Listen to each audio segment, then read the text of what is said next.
It's the Hero Show. Welcome to the Hero Show, everybody. Starring the irrepressible Andrew Bernstein and the redemptive Robert Begley. I am Andrew Bernstein, and you are indubitably Robert Begley. How you doing this afternoon, Robert?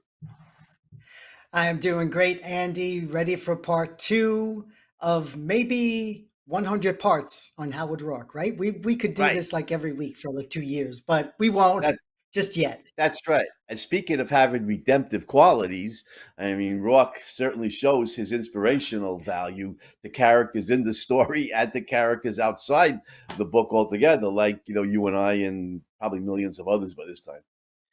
But Yes. so we did a whole show with him I, last week. So all right. So you're the man here, Robert. Where do you want to pick up? Where do we pick up with part two well, of what we did Howard Roark? was last week we started to talk about some of the minor characters and how they affected Rourke. I like to look at him as kind of the sun with all of these other characters as the planets revolving around him, and to more or less extent, they exemplify independence.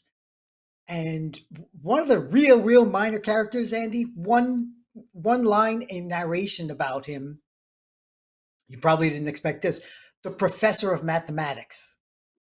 Oh Okay, the yeah, dean at the talks Stanton about him Institute. Right. at the Yeah. Stanton Institute. He just looks at a design of Rourke's and says, "That is a great man." I think Ayn Rand could have written an entire book just about the professor of mathematics. Why does he think Rourke is that? Because his buildings are symmetrical, and the mathematical, logical approach that he uses. It's like just in a tiny paragraph. No one knows. We don't hear about him when Rourke is successful. He goes on. We hear about Professor Peterkin later on, Right. who wanted Rourke expelled in the first scene. But uh, it's just someone that I thought, yeah, I wish I knew more about this man. Why does he think Rourke is a great man just by looking at not only looking at his design? Clearly, he was a student as well. So that was where I thought to start. No, that's a good point. I've been in the teaching in the college classes and in high school for several years also. So I have a lot of teaching experience, and I know once in a while you find a student who has to do it his or her own way. There's and you have to be able to recognize those kids, those few, and then you don't try. Unlike in the public schools, the government schools, that so often they try to make you conform, and they'll try and shove around, peg into a square hole. You encourage that kid. You not only let him go, but you encourage him, because this is somebody who's independent and could do very special things. And the professor of mathematics at Stanton probably recognized that right away when he met Rourke. You heard Rourke talk in class, saw Rourke design and everything. Because Rourke's very young; he's like 20 years old, 21 years old. Yeah. At this point. But some people are even younger than that. I'm sure Rourke himself, even younger than that. He's got that independence. You got to recognize it and just give him his head, as they said. Let him go. hmm hmm Independence, and also a genius aspect, because Rourke's designs are only Howard Roark. They're not copies of what anyone else did. I love that description. They were as if he never saw any designs in his life before, and because they're so unique, this professor and succeeding characters throughout the novel will see that and will recognize, again, going to this theme of independence. Rourke doesn't look at, we know he's inspired by Henry Cameron, but nevertheless his buildings are his own. And I think that Right. that comes across even in this recognition through the first character here.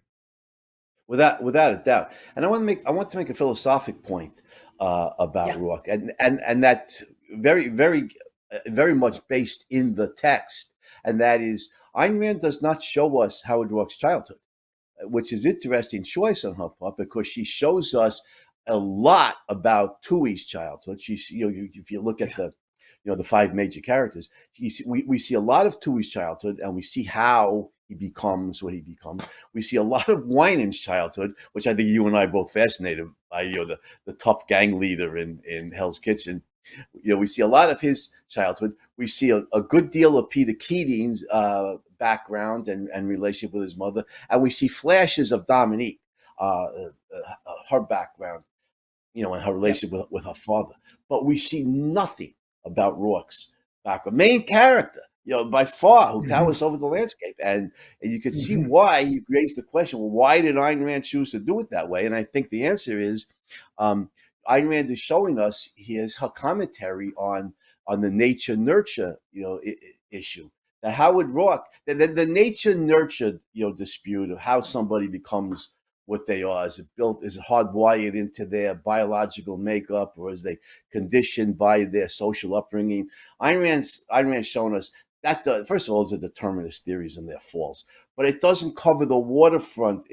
Volition is obviously, your biological makeup's going to have an influence on you. Your social conditioning, what kind of family you have, and so on is going to have an influence for better or worse.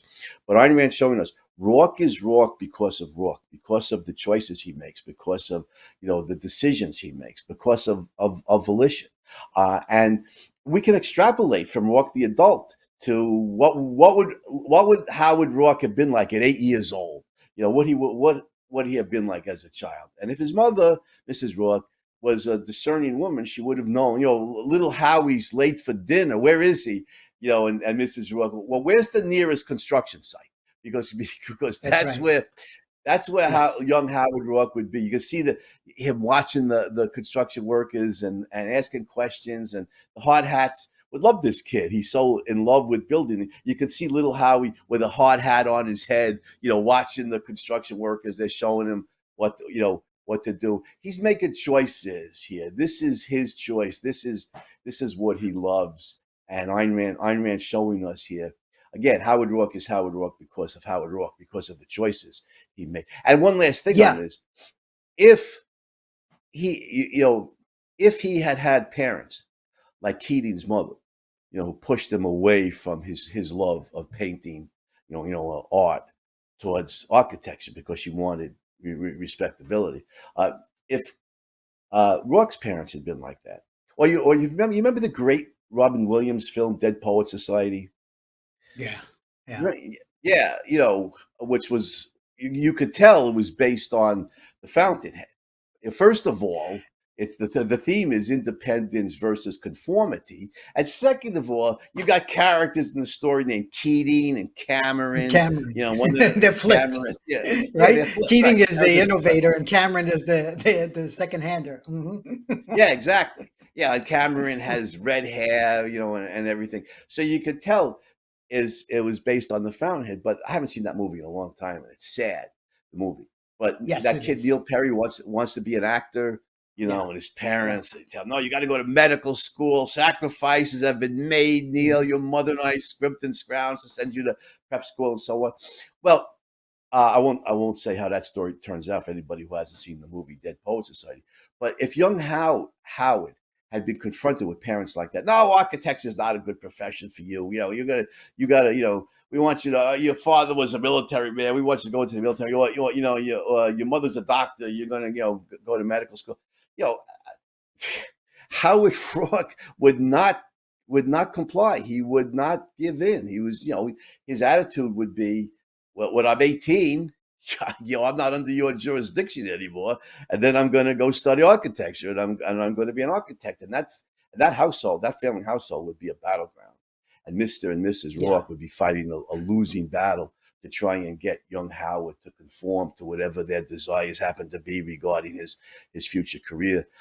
So Ayn Rand making a Yeah. strong commentary here on volition and the power of free will, and how somebody man is a being of self-made soul, right? A certain hero says Yes. in Atlas Shrugged, and she That's shows us right. in action that Howard Roark does that. Yeah. So very Yeah. very So Andy, philosophic point here.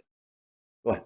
philosophical, but even she does give some data, which is he comes from Ohio, which is very likely where her husband Frank O'Connor came from, and John Galt in Atlas Shrugged as well. I think that's because Frank O'Connor was from Ohio. And what the text does say is he worked his way east in the building trades. So, like Right. you said, he's probably 7, 8, 9 years old and wearing a hard hat, getting coffee for these guys on construction sites. And learning one or two things that eventually he would get paid to do. They didn't have those child labor laws back then, so they couldn't stop him. And frankly, nobody could stop him whenever he wanted to do something with buildings anyway. But we see. Okay, I'll transition now to one of the other minor characters, which is Mike Donigan, Sean Xavier Yeah. Donigan. When Rourke meets him, Rourke is working for Franklin and Hire, and he goes out on the site, and Mike is trying to use in the settle. He's trying to put these wires. He's an electrician, trying to put wires into an awkward place, and Rourke is like, "You're doing it wrong," and uh, we like Mike immediately because he doesn't. We could see he doesn't like the traditional architects who are about tea parties and not actual building. And Rourke takes the acetylene torch, blows a hole in, a hole in it, and they become friends immediately. And they go out for a beer, and then as soon as by this time, Rourke has already worked for Henry Cameron. Mike says there was one builder I liked. The way Rand describes the description, he worshipped competence. He had no tolerance for incompetence, which we know Rourke similarly. So this is a bond between the two of them. And once he says there was one architect, Henry, he must be dead all these years, Henry Cameron. And Rourke says, no, he's not dead. I worked for him. And the seal on their friendship, Andy, it's like, oh boy, my heart races when I read that scene. And then he's on every building Rourke does. You mentioned Mike, Right. in the courtroom trial afterwards, but again, first-handed independence. He's Right. a master electrician who wants to be part of Rourke's life. Right. And again, you're absolutely right. Ayn Rand is she's an inveterately philosophic writer, and her characters and the events are filled with, with philosophic meaning. And Mike Donigan, as Rourke's good friend, Mike Donigan stands for the moral best of every man. And Ayn Rand Yes. making a commentary here. You do not have to be a genius to have moral virtue. You do not, and the virtue, the moral virtue highlighted in this story is independence. And like you said, Mike is as independent as Rourke. He's as independent as anybody. He's going by his own judgment. Everybody else may think in society may think Guy Franken is a great architect. He knows Guy Franken is a phony, and he's not a good builder. Everybody socially has rejected Henry Cameron, who's they think he's a has-been and he's an alcoholic. Mike knows, sees with his own eyes, knows with his own brain, that Henry Yeah. Cameron's a great builder. And so one does not have to be an intellectual giant to be a moral giant. He's the moral best of every man. That's what Mike Donigan is in this story, and she does it again with Eddie Willers in Atlas Shrugged, driving home that point. So yeah, Ayn Rand always, Mhm. always, you read Ayn Rand carefully. There's always all these deep points, that are just the story is just covered with. While you go through the story, such a great story, you may not think about the philosophic meaning, but after you finish the story and you ponder it, you realize that wow, there's a lot of really rich material here. Yeah. And the last one we touched on that I'd like to cover, Andy, is kind of the tortured artist. We touched on him last week, Stephen Mallory, and the relationship with him and Rourke. Similarly, that Mallory is like Rourke in the sense that his works are so original, they're so heroic. The one sculpture he did of man called Industry, which was going to be in the lobby of the Cosmoslotnik building. Even Peter Keating said this is when he saw that. Now he knows what the word heroic means when he sees what Mallory does.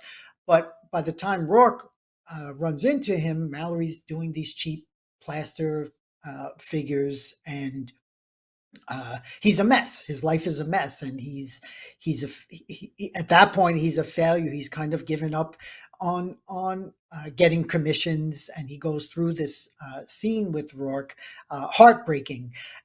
But then Rourke inspires him, and then he moves up the ladder of becoming more successful, but still skeptical, still in search of that drooling beast, which is one of the sub themes of the novel. So Mallory similarly is a minor character but fiercely independent, but because the material success, the rejection from the world, he's closer to the Cameron than he is to the Roark Right. character Right. initially. Yeah, exactly. No, that's a good point. He's headed in that same direction to be embittered and alcoholic. But it's interesting. This is where Ayn Rand chooses to show the only time we ever see Howard Roark murderously angry, right? Yes. Yes. Is when he finds that in Mallory's apartment, Mallory had stood him up, didn't come to the interview. So he said just had to see two heads on a pillow. I think it was the was Ayn I was Rand's on my phrase. way, but I had to see two heads on the pillow. Well, Ayn Rand had worked for years in Hollywood, and she spoke, given the way with words she had, she spoke of Hollywood's Yeah. incommunicable vulgarity of spirit. Well, two heads on a pillow. You can imagine Doris Day kind of comedy, what it was like. But anyhow, so here's Mallory capable of this, this magnificent heroic work, like you said, Robert. And he finds, in his apartment, there's this baby plaque that Mallory had been working on, where the baby's turning, I think, looking coyly over his shoulder, and it's heavily sentimental. But you can see Mallory's genius, and it's a tortured attempt, as Ayn Rand puts it, to conform, to give the public the very sentimental kind of work that it was. And Roark takes it, just smashes it, against the wall. Yeah. Mallory is, to Roark, if Mallory goes in that direction and sells out his talent to try and get, to try and woo the public, that would be, to Roark, I think that would be his version of original sin. And it was why that's a sin. And of course, and he's not angry at Mallory here. He's angry at society that has not recognized Mallory's genius. And in order for Mallory to make a living, he's like a starving artist, like you said, Robert, living in this garret somewhere in New York City. In order for Mallory to make a living, he's got to, he's got to work on these heavily sentimental baby kind of baby plaques rather than the heroic works that he's so capable of. That's why Rourke's murderously angry. You don't have Michelangelo, Michelangelo working on some some heavily sentimental work that satisfies the readers of the Banner. You know Right. Right. that's it's catered to their values. Not when he could do the Exactly. David, right? No, no, Which and is actually, Rourke even that last point you mentioned, Andy. Rourke says that later on in the book about people who have this sympathy for the poverty or people who are suffering due to no fault of their own. And he's like, well, where's the sympathy for the Stephen Mallorys of the world? They're disappointed with the bums out in the streets who have given up on life. But where's the sympathy for the Stephen Mallorys? And Rourke yeah, shows you that. Even and when the he's Henry poor, he Camerons, wants to right? take Stephen Mallory to dinner. That's what Right. Rourke says. When he has no money, he still wants to take Mallory out to dinner. I'm sorry. Go ahead, Andy.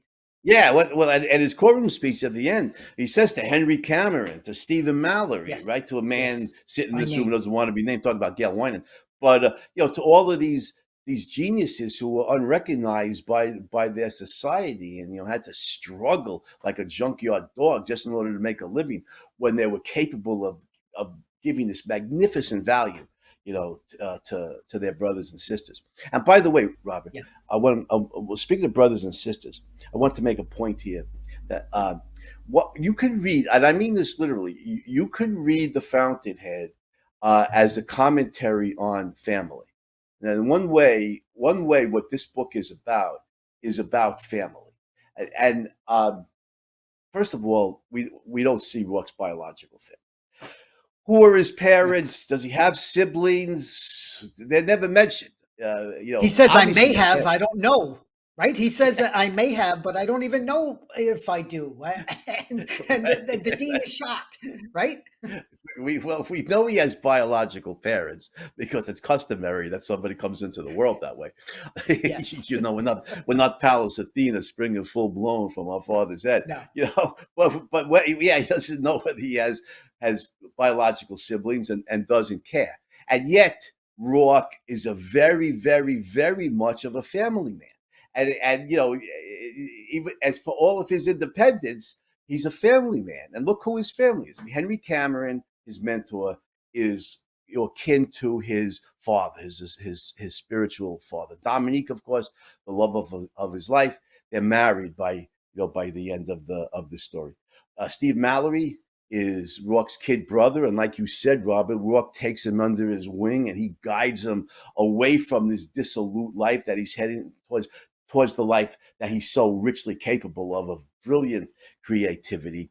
Gail Wynand, is it's hard to even put a name on in this because they love each other in a non-romantic way. Today they call it a bromance, which I like. It's a good slang term for this, but it's a non-sexual love relationship, a soulmate, I guess. Rourke and Wynand are soulmates for all of Wynand's moral flaws, not only flaws but moral flaws. Wynand's a great man, and they're soulmates, and Rourke has a family, and that's not just those are not, and the family's more extensive than that. Austin Heller and Mike Donigan, and Kent Lancey. And they're like brothers to Rourke. And notice Rourke, the independent man. You would think, well, why is he so caught up in this family? But the family members are all independent. They're all like-minded persons, and Rourke has. I've recommended The Fountainhead and given copies of The Fountainhead to so many people over the years, and a lot of people love the book. One person said to me, it's a great story, but Rourke, it's sad. I said, why? Well, he's always so alone. And I said, what book did you read? He's got a whole family that, self-created family. And here's what Ayn Rand is showing us here. Again, a philosophical point. Family's not about blood. Family's about values. Hopefully your blood family are really good people and you could be close to them. And in your case, Robert, your family, your biological family is really good people, and you have, I'm a fortunate, very yes. rich, yeah. But people have free will. They don't always make good choices. Your biological family, including Yeah. your mother and father, might not be such good people, but we create our own family, by reference to our judgment, who we want in our life, and our values. And Rourke has created a terrific family of great people in his life. He's done a great job. He's got his career, he's got romantic love with Dominique, and he's got a family. His life is rich. I don't. If anybody tells me he's all alone, I said, go back and reread the book. No. So yeah, I think Ayn Rand is making a brilliant point on what family really is. Family, yes. And Andy, let me just do a slight diversion there, just on friendship. I had mentioned last week about the great, what you now call bromance, the friendship between Rourke and Wynand, the one encounter in his life that can never be repeated. Right. However, earlier in the book, the way I look at friendship, before Wynand came in as a best friend, the scene when the Starter Temple is under construction and Yeah. Right. Dominique, Stephen Mallory, and Mike Donigan are there. They're staying overnight. They're working.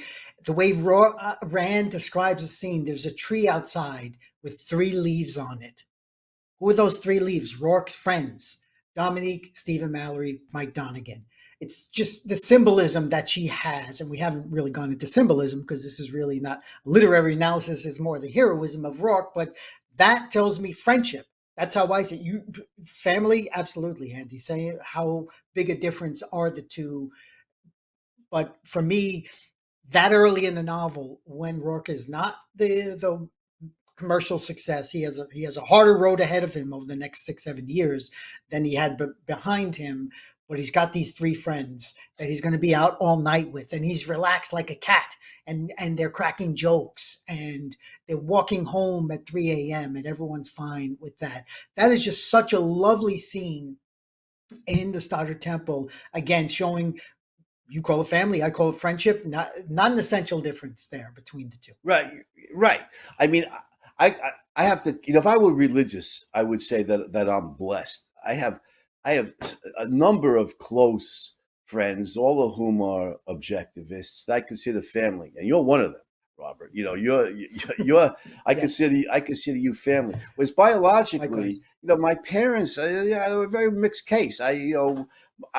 My sister certainly, my sister's the one person who is, the one biological member of my family who I consider family. Even my daughter's not biologically, related to me since she was adopted from China. Yet I have this extensive family of people that are very, very, very close to it. I'm very, very, very lucky in that way. And I think Ayn Rand is showing us here your nearest and dearest friends, the people you choose to have in your life.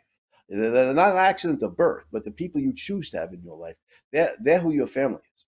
And Yeah. Rourke would defend. What did Rourke say to Wynand on the yacht? He says something like, "I would die for you, Gail, but I couldn't live for you." Right? Couldn't and If wouldn't. I, Yeah. yeah, yeah, Hmm. in my life, what I'm living, I'm going to pursue my values, your architecture, and my relation with Dominique, who happens to be your wife. But uh, but uh, uh, but I love you so much that you're so important to me. I would risk my life, for you, Gail. And that's real family. He'd risk his life for Wynand, Yeah. and Wynand would do the Hmm. same. Hmm. Yeah. So next, Andy, I'd like to switch over to the essay you mentioned last week, and this is Howard Roark, the heroism of Howard Roark. That's what these two episodes are about. But I really liked your article in the Objective Standard where you show a contrast of Roark to some This other this one. great heroes. That is right. And between Odysseus, we have Shane, one of my favorite novels. We have Cyrano Yeah, right me there too. on the cover. Dr. I'm trying Stockman to I'm from trying to line this up on the camera. yeah, that looks good there. So why don't you Thank you, Elliot. just Yeah. why don't you just share a couple of thoughts there, Andy, on the contrast between the heroism in what Rand, how she's depicting Howard Roark, and we're not comparing Rand's heroes. Atlas Shrugged is it's a whole different ball game. But until 1943, as you've said many times, or frankly, until 1957, Howard Roark, there was nobody in the same atmosphere as him. Right. But you do an excellent job of showing some of the historically great figures in literature and how heroic they are. You want to just mention Yeah. that Well, a little thank bit? thank you, thank you. And by the way, yeah, I like you said, I've often said that, but from 1943 to 1957, The Fountainhead was the greatest novel in world literature, right, prior to the publication of Atlas Shrugged. Now, this essay, Heroes of Great Literature, this started out. This was given as a talk at Ocon in what was that, the summer of 2018, correct? Yeah. Where was that? It was in Southern California, in Orange County, I think. Yeah, Newport Beach. Hmm. Yeah, Newport Beach. You're right. That's right. That's right. You and Carrie were there. Uh, Hmm. and then I worked on it as an essay for the Objective Standard. Who are the great heroes of literature? And to me, the greatest Odysseus, Cyrano de Bergerac, Dr. Stockman in An Enemy of the People, Shane in Jack Schaefer's eponymous novel, and of course Howard Roark in the Fountain. And they're all great heroes. They all get their due in this essay from a hero worshiper like me. I always loved Odysseus, but more than Achilles in the Iliad, because Odysseus is. I loved him for the Yes. same reason Athena prefers Yeah. Odysseus, because he's the brain. He's not just a mighty warrior. He's a brilliant thinker, and of course he outsmarts any number of foes in the Odyssey, including the sirens and the suitors at the end when he comes in disguise. But through no fault of Odysseus is a real life kind of hero. He's smart and he's a warrior. He doesn't have any superpowers. He's not a warlock. Or doesn't have mystical powers, but he's undermined through no fault of his own, because a lot of the antagonists are fantasy creatures. There's monsters like the Cyclops, and there's witches, and like Circe, and there's these pernicious sea nymphs like the sirens, and there's the gods and goddesses in and out of the story. So through no fault of his own, he's undermined by having to face these supernatural and/or fantasy antagonists. And by the way, I mentioned in the essay, Mhm. it would be great to see a version of this story where Odysseus' antagonists are as real as he is.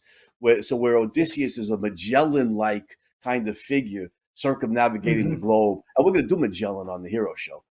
And then he has to fight all of his antagonists or opposition comes from real life forces, powerful storms, shipwreck, mutinous crews. Well, Magellan was actually killed by hostile tribes in the Philippines. Hostile antagonist human beings, and in the Odysseus type version, he would overcome all this. Now we would have a hero of what Ayn Rand calls romantic realism. So Right. Odysseus is undermined by that. It's not entirely a realistic story. Uh, Cyrano, great hero. You gotta love Cyrano. But but Cyrano is undermined by his own choice. He faces every other antagonist. He fights 100 guys. He fights 100 guys to Composing save his. poems. Yeah, Right. yeah. I mean, he's this towering hero, but he wimps out of telling Roxanne his love for her because he's disfigured. I understand he's disfigured and he might be rejected, and and that's an agonizing heartbreak. But that's part of being a man. You love a woman, you have to profess your love. She might not reciprocate it. We might, and most of us have probably gone through romantic heartbreak in our lives. It's agony, but he's a hero. He's a giant. He should man up and tell Roxanne. And if he doesn't, he's never going to have the relationship with her that he wants anyway. So his only shot is to profess his love, and he wimps out and is very unworthy of Cyrano, who's a giant in every other way. Uh, Dr. Stockman is the strongest man in the world, he says to his wife and family at the end of this story, because the man who stands alone, right? The strongest man in the Yes. world, the man who stands alone, is standing alone against the town regarding the corruption of the spa waters. We want to see that climax. We want to see the strongest man in the world against the whole town. Against the politicians and the affluent business people and all of the whole public, which is now against him. What are be a great And his struggle, brother. great conflict. And his brother. Yeah, right. His brother's the mayor, isn't it? Right, isn't he? Hmm. As I Hmm. recall. Yeah. Yeah. Yeah, Yeah. so you have an internal family conflict. His wife is a little skeptical of Thomas. What are you doing here? What's going to happen to our family? You know, Hmm. uh, well, that would be a great climax, but Ibsen chooses not to show us that climax. So again, through no fault of his own, Dr. Stockman is undermined as a hero. And Shane, well, Shane and that's one of my favorite novels. It's so Yeah. benevolent, and Shane just his prowess just towers over the landscape, and he kills the bad guys. He defends the whole Starrett family, but he's also undermined. First of all, Jack Schaefer's a determinist and says, you can't you Hmm. can't break the mold. I am what I am, and so he has to ride out of town, bereft of the family he loves, who he has just saved. And also, Shane's a gunfight, and within a context, you're on the frontier. You've pushed out ahead of the law. It's lawless. Shane has to become, the law to protect the innocent against the bad guys. But in a civilized context, gunfighting is not the most. Unfortunately, there are occasions when we need warriors, against criminals and/or against international enemies. But Ayn Rand Like shows Patton. us. Like Yeah, Patton a yeah, couple of weeks ago, right? Hmm. exactly, exactly, exactly. Patton is a perfect real life example. But what the Pattons of the world are defending are the men and the women of the mind who make life possible. In fact, Joe Starrett is an innovator in how we're going to raise beef herds, right? His Yeah. innovative methods, and those are the great creators are the ones who really make life possible. We need the warriors in order to defend them against bad guys. So their heroism is based on defending, the creators, like Frank Adams does in Atlas Shrugged, That's right? right. To God, Yes. to God, Francisco d'Anconia, who's a genius Hmm. himself, but he becomes a Hmm. you know a protector, and defends Rian's not only Rian's property but his life. But again, it's Ayn Rand is the one who identifies it's the men and the women of the mind, And Shane, living in a society that was a free country and that's moving towards totalitarianism, let's say, Shane wouldn't be able to prevent that. He wouldn't be able to protect the country he loves, although he's very intelligent and highly moral. But he's not an intellectual. Howard Roark could stand up and speak out, which is why Toohey wants him in prison. Howard Roark could stand up. Howard Roark, the intellectual, could stand up and speak out against the free country he loves being pushed into totalitarianism. And he does, and his courtroom speech is exactly what he does. So that's why Roark is the greatest hero, because Ayn Rand recognized that the mind is the greatest weapon, and he's Yes. he's the intellectual hero. He's portrayed with free will, as contrasted with Shane. There's no imaginary monsters that he has to face. There's real life monsters Hmm. like Ellsworth Toohey, and Ayn Rand shows us in the Cortland scenes the final confrontation between good and evil, between Roark and Toohey, between Roark and the social forces that Toohey controls, that Ibsen chooses not to show us in An Enemy of the People. So, for these reasons, I think Roark gets my vote as the greatest hero in world literature. Leave Atlas Shrugged aside. Leaving Atlas Shrugged aside Yeah. because it's sui generis. Hmm. But that's why Roark gets my vote as the greatest hero in world literature. Excellent point. Excellent analysis there, Andy. I totally agree. And Thank you. each of these each of these characters deserves their own full episodes on the Hero Show, because in and of themselves, up to that time, they were like the gold standard. They were as high as one could see. But one of the points you make in the article is, could they withstand an Ellsworth Toohey, who you and I agree is the greatest villain in Yes. literature? And we're not really sure, but we do know Howard Roark can, and that's why his heroism, like in a comparative analysis, uh, is it's yet one other reason that Well, we it's an interesting point you raise about Toohey. Well, I agree with you. Toohey is the greatest villain in world literature, and I got to write an essay on that one day for the Objective Standard. But Mhm. Malorie takes a shot at him because he Yes. recognizes that Yes, Toohey's he does. evil. Now, Mallory's not Shane. If Shane takes a shot He would miss. if yeah, no, Shane wouldn't miss. That's one way to dispatch Toohey, and get his justice served. But then the good guy spends the rest of his life in prison for murder. So That's true. Yeah. that's Yeah. not good. That's not good. Yeah. It's much better to defeat an intellectual villain like Toohey, intellectually, the way the intellectual hero Howard Roark Yeah. uh, defeats him. And That's by the way, right. let me say That's right. something. Let So, me say something about. Let me say right. something about Toohey. How defeated Toohey is by the end of the story, because he's got two goals in the story.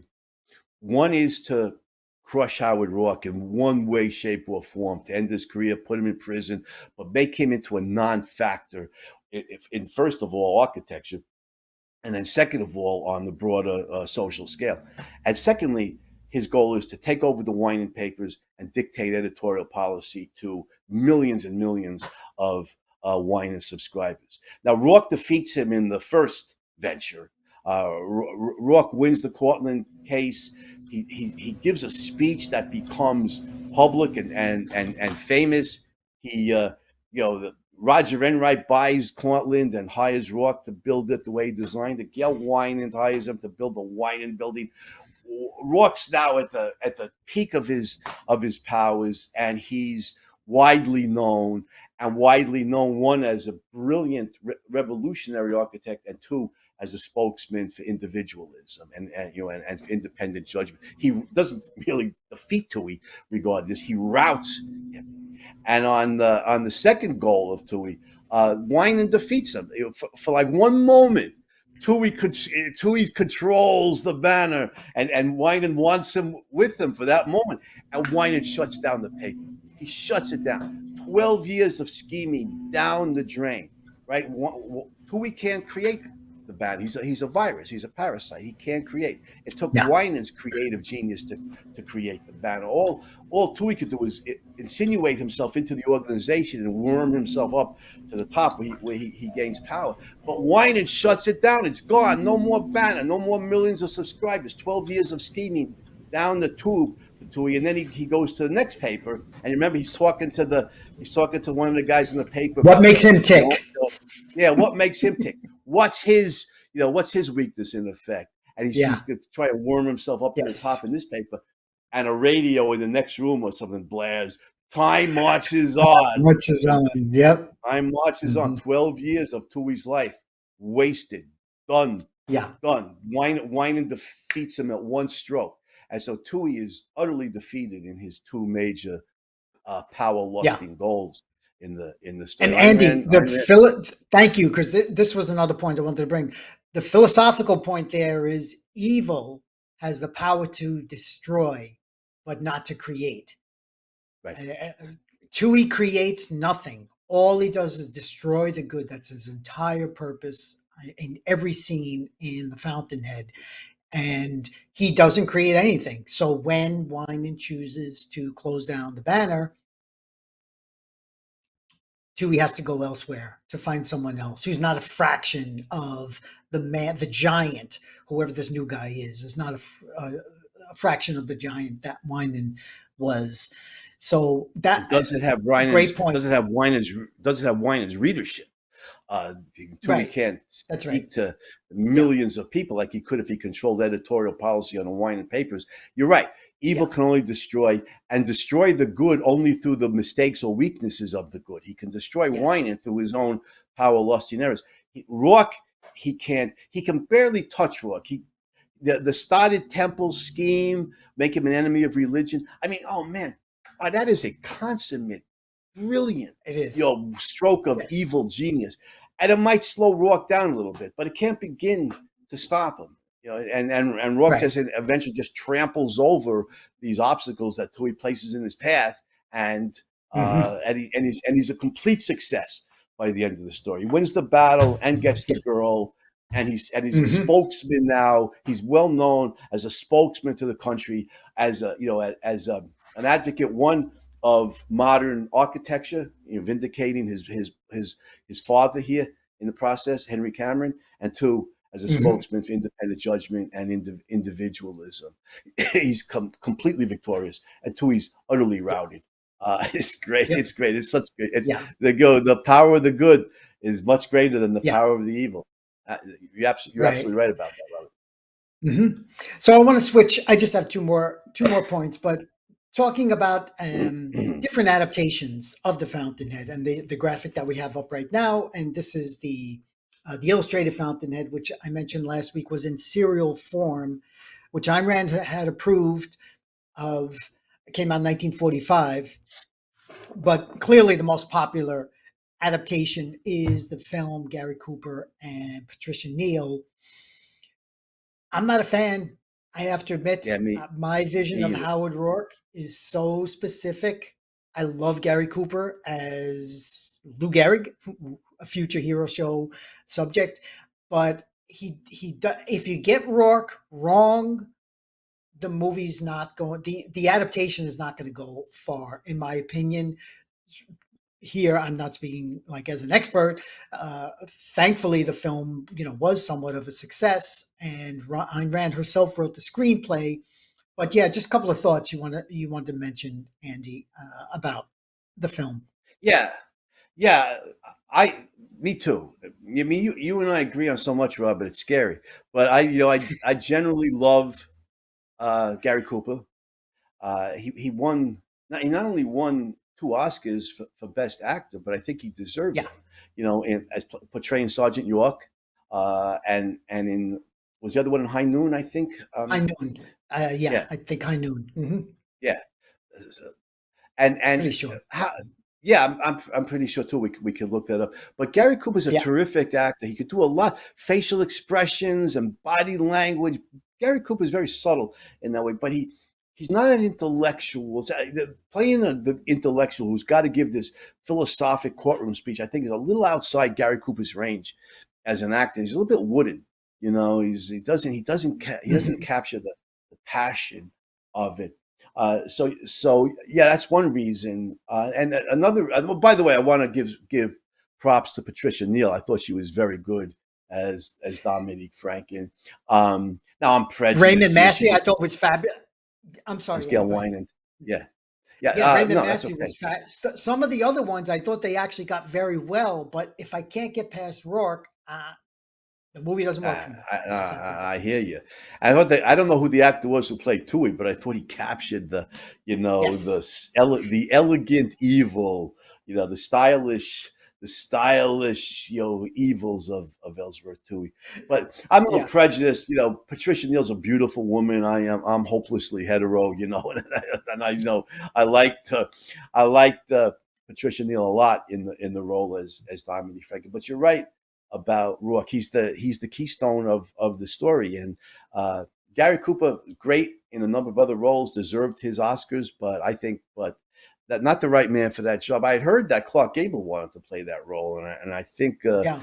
that Gable would have been I think he would have been a better choice as an actor to play Howard Roark. I think he would have brought more passion to the speech and to the role of an intellectual. But by the Yeah. way, back in the '90s, of all people, Oliver Stone was talking about remaking The Fountainhead. If you remember, Yes. Oliver Stone, the Yeah. Marxist, and I was thinking, see, why would Oliver Stone be attracted to The Fountainhead? And the only thing I could come up with is he would see Howard Roark as a 1960s kind of radical repressed by the corporate establishment. That's how he would portray. That's would be his version of The Fountainhead, I thought. But the good news, this is just my own speculation. In the '90s, the guy I would want to play Howard Roark would have been Denzel Washington, because he's a Yeah. great actor. He Yep. could project a hero. He's got a lot of passion. He can really project a man of integrity. And The Fountainhead is not about race, so it doesn't matter. If it's a black guy or Asian guy or a white guy, it doesn't Mhm. matter. And so I thought Yeah. Denzel Washington would have been perfect as as Howard Roark. Nevertheless, as you pointed out before, Robert, even though we neither of us really like the film version, The Fountainhead, there have been a lot of people who've been first introduced to Ayn Rand by seeing that movie on TV, right? Yeah. That's right. That's My right. old And friend, my Zack old Snyder, if we come to the current, Zack Snyder, who's done several of the Marvel films, has planned to do The Fountainhead, and unfortunately, I think he's a very good filmmaker. I would love to see what he would come up with, but he says it's not the right time. The culture's not ready. Which, if somebody says that, clearly they're a second-hander, because the first-hander would say, I'm making this film because I believe in these ideas and what this figure represents. And that's a bit of a disappointment there with Zack Snyder. I want to ask Elliot, can you go back to the prior picture that we had up? So, Andy, I learned this week that this actor we actually talked about in a prior episode, the person who's on the right, cover here, is Lee Van Cleef, the who good, the bad, is and the the ugly, bad right? in The Good, the Bad, Yeah. and the Ugly, a young Lee Van Cleef with the red hair. And again, if we look about Rourke's independence, why does he have red hair? Because that stands out. How many times does Rand refer to that, carrot top, and how weird he looks in a tuxedo? And because the redness is part, it's just part following that independence theme. And just one last adaptation, which Well, I listen, let me saw let in me New York City. let Yeah, me go ahead. Go interject ahead. for a second. It's not Yes. even red. She describes it as orange. Ripe He's got orange vine. orange hair. You're right. Yeah, orange hair. So it really stands out. That's right. But all of the how they poke fun of him, the pumpkin, he looks like a pumpkin, this one, and Mike Donigan calls him carrot top, and so all of these different ways to, you know, supposedly get under his skin. And so the last adaptation I want to talk about briefly in New York City, in Brooklyn Academy of Music, about 3-4 years ago, there was a Dutch company came in and did a 4-hour play based on Atlas with a lot of the dialogue. There was translation on the screen, and that was, I'll say, I like that better than the movie. But still, Rourke was not the happy, passionate man. He was too somber, and I thought the story went off track a bit. I wrote a review of it in Reason Papers, and I can share that description as well. But again, how whatever the interpretations, whatever the adaptations, Ayn Rand's main point was this: all they are advertisements for people to go to the book and read the book, because that is the source, the fountainhead. We could even talk about the title, Fountainhead.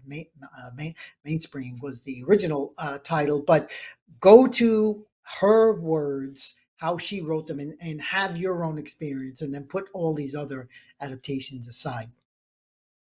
Yeah, that's an excellent point. And also, I'm glad you brought up the title, because I've often asked my students, "What does it mean?" And they look at me. They said, "Well, Mhm. you know what the word means?" And nobody does. Did you look it up in the dictionary? No. And the word fountainhead, of course, is the original source, right? The wellspring or the mainspring, like you said. Mhm. And it's perfect title here because Ayn Rand showing us that the independent thinkers, the creative geniuses, are the original source of all human progress and prosperity. And Howard Roark, is the exemplar of that. And so there's one way of looking at Ayn Rand's theme. She says it's individualism versus collectivism, not in politics, but in men's souls. What a brilliant characterization Yes. of her Yes. theme. But there's different ways you could format that.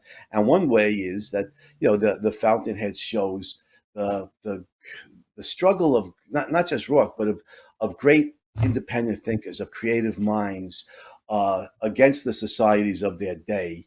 Uh, they're often opposed by the very people who are going to most benefit from their genius and from their groundbreaking achievements.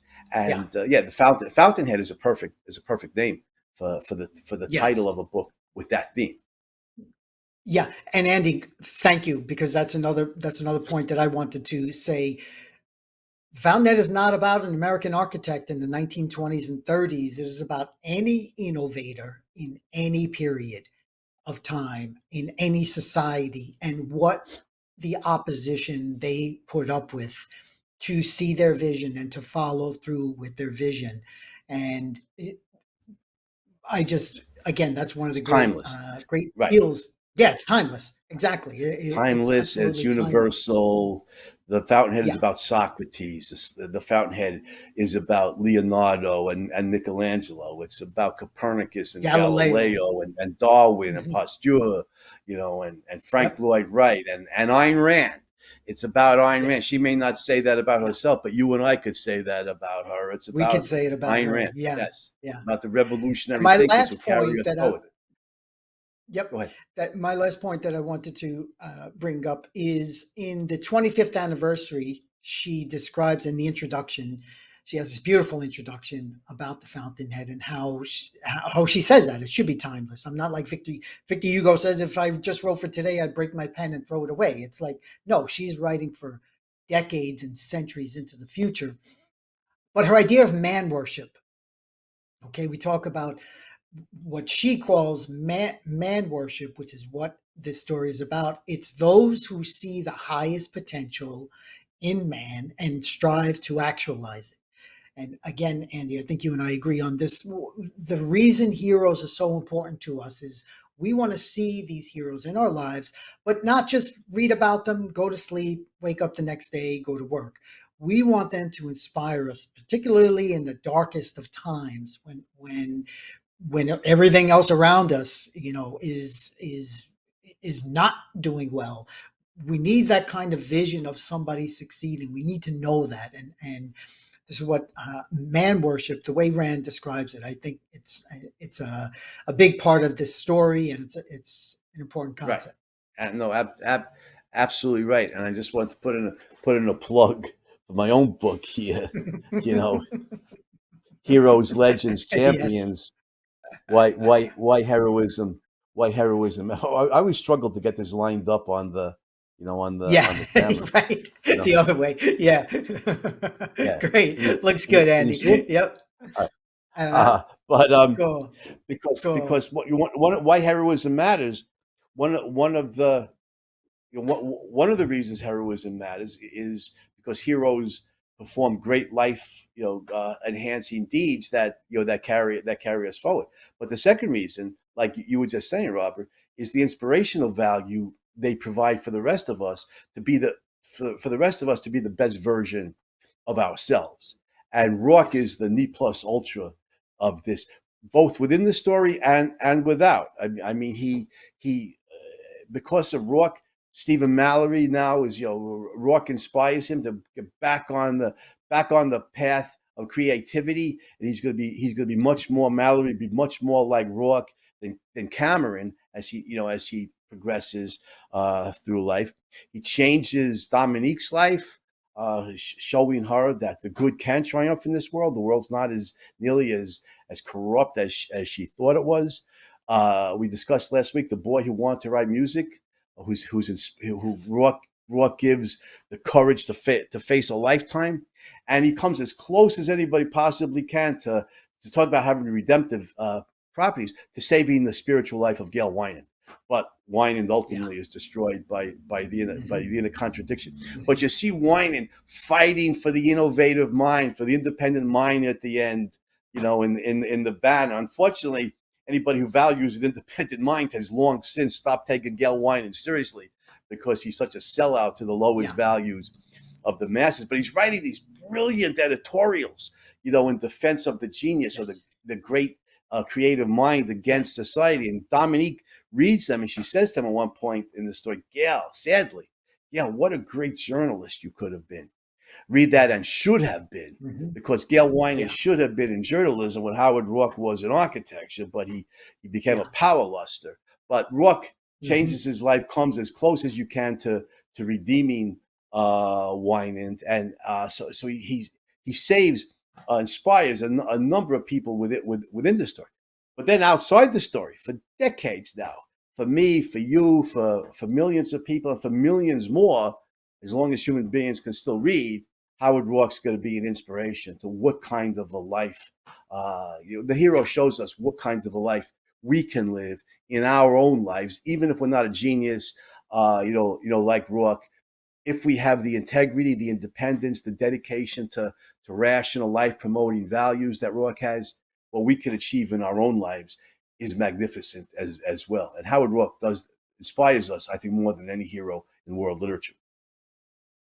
Absolutely, Andy. My final point, you mentioned family earlier. So I was 16 when I discovered Ayn Rand. Anthem was the first book I read. And then a couple of years later, I thought I was the only one who got it. And I didn't know the name. So I asked my mother, who is this guy? And she's like, oh, that's Ayn Rand. And she gave me her copy of doesn't even have the title, of The Fountainhead. And I've only read this copy once because it's really old. But I'm thankful to my mother for turning me on. She didn't really, she didn't embrace, she couldn't get past Atlas Shrugged. But the Fountainhead, that's another point. A lot of people only like the Fountainhead. It's even artists will create it, who create and just see a creator for what he is, and don't want the kind of the more political aspect of Rand. But in that sense, I just wanted to kind of hold up this copy and say thank you to my mother. So that's where I'm totally forever grateful for meeting Howard Roark at that point in my life, and many more times. I will read this book. I have read this book, and I can't add anything else what you just said earlier, Andy. It's a perfect way to finish this off. Well, I want to salute Mrs. Beckley for being so rational and introducing her son, to the Thank Fountainhead, you. and Didn't expect that, but yeah, I'll take it. yeah, well, and salute, of course, Ayn Rand and Howard. I wish my Yes. mother had introduced me to the Fountainhead, but yeah, that was not who she was. But Yeah. Ayn Rand, certainly we salute Ayn Rand's great achievement here. We salute Howard Roark, the greatest hero in world literature. And I hope, Robert, that you have a heroic day, and everybody I out will. there in Hero Land. Well, for all of Thank us, you. let's strive to lead more heroic lives, and we will see you next week on The Hero Show. Take care.